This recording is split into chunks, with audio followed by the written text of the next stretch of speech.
ကဲဒါလေးတွေကတော့ BKK က customer အထည်လေးဖြစ်ပါတယ် order ထည်လေးorder ထည်ပေါ့နော်ရွှေသိန်းရဲ့အထည်တော့မဟုတ်ဘူးပေါ့နော်အမလေးအများကြီးပဲတစ်ခုချင်းပြပေးမယ်နော်ကဲပထမဆုံးထည်ရကြတော့ရင်ပုံလေးဒါလေးကဝတ်လိုက်ရင်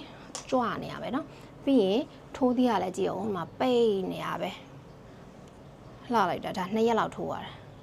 ယ်2တောင်ကျော်တယ်ပြီးရင်သူကအနောက်ကျောလေးမှာဒီလိုမျိုးလေးပါလှလိုက်တာကဲဒီလိုမျိုးလေးပါအပွင့်ကလေးနဲ့ပေါ့နော်ချစ်စရာလေးဒါဝတ်လိုက်မှာသူကတင်းတင်းကလေးဖြစ်သွားမယ်နော်ဒါအကျော်မှာစားပြောင်ပြီးတော့ဒါကno bra ပေါ့နော်ရင်မုံအစ်စ် no bra ရင်မုံအတုမဟုတ်ပေါ့နော်လှလိုက်တာကြည့်အောင်ကလည်းကြွနာပဲ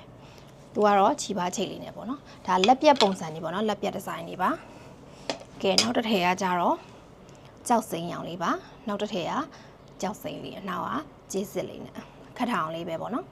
ပြီးရင်သူလည်းထိုးသီးလေးတွေပါပါတယ်ထိုးသီးလေးတွေချစ်စရာလေးโอเคနောက်တစ်ခုပြမယ်နော်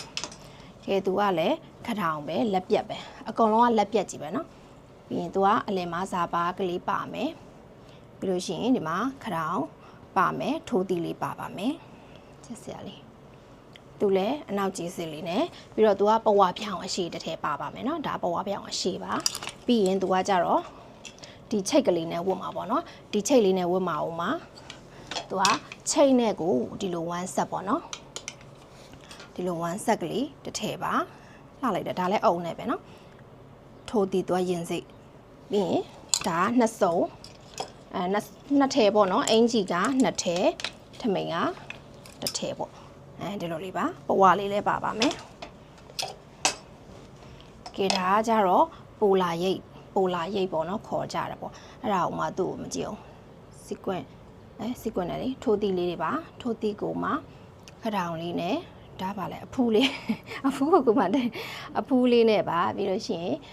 ကြေးစစ်လေးနဲ့ပေါ့နော်လက်ပြက်ကြီးပဲတော်လက်ပြက်ကြိုက်တယ်ဖြစ်မှာထမိန်ကဒီပိုလာ1 set ပေါ့နော်ကဲဒီလိုလေးပါချစ်စရာလေးကွလှလိုက်တာကဲဒါကတော့ဘန်ကောက်က customer order ဖြစ်ပါတယ်ရှင်